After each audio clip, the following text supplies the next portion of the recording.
Little faith is put into anime movies these days, at least ones linked and titled to such high-caliber franchises as this one. Many of them are nothing but a cheap shot for more money or an attempt to milk a frenzied audience even more. They are filled with badly integrated fan service and pandering whose goal is not to tell a meaningful story but to make more money faster, without having any sort of impact whatsoever on the franchise as a whole, of course. This is why we were so pleasantly surprised by My Hero Academia, the movie The Two Eagles. The movie takes all the expectations you have of an anime movie and throws it out the window, choosing to return to its roots and tell the story in an organic, beautiful way that reminds of such classics as Disney's Fantasia. The story the movie tells is simple, as such classics tend to be, but the way the story is executed is breathtaking. After a solid 20 seconds of opening credits meant to build anticipation, we are suddenly snapped out of the silence by the sound of rushing wind and greeted by two majestic eagles, the main characters, so to say, of this story. The camera rotates around them, giving the viewer a feeling like they are taking flight as well, and one of the eagle caws, introducing a back course for their story,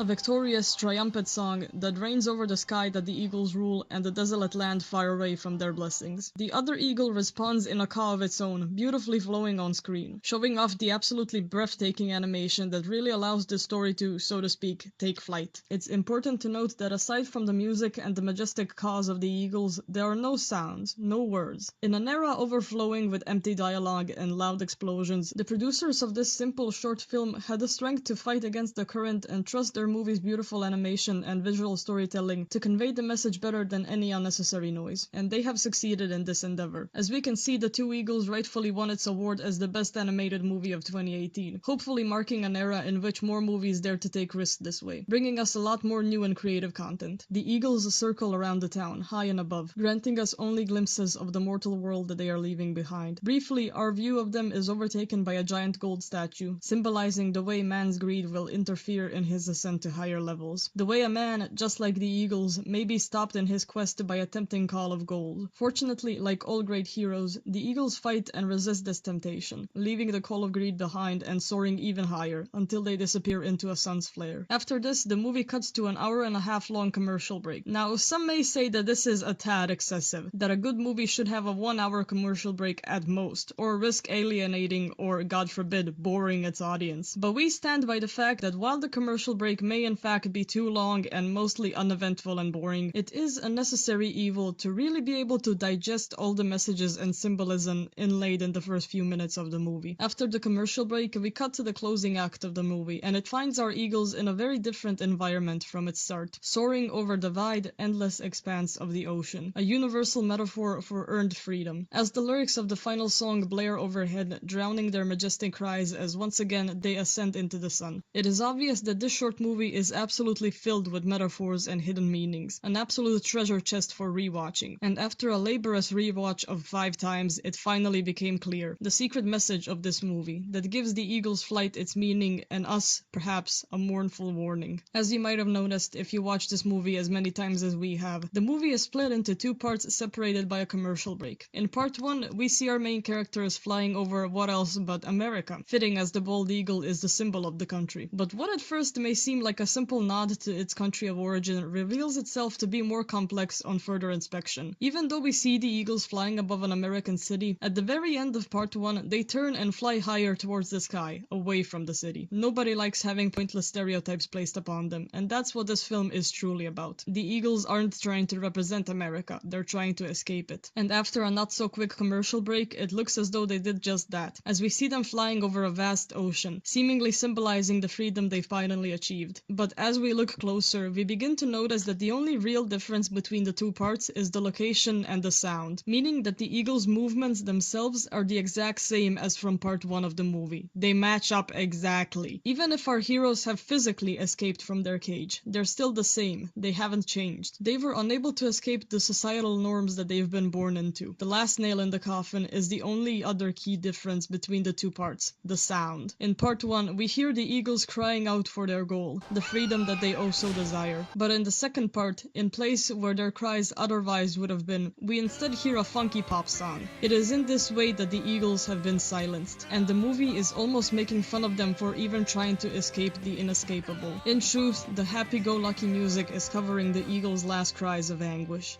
before the cycle repeats, bringing us right back to where we started. Amen.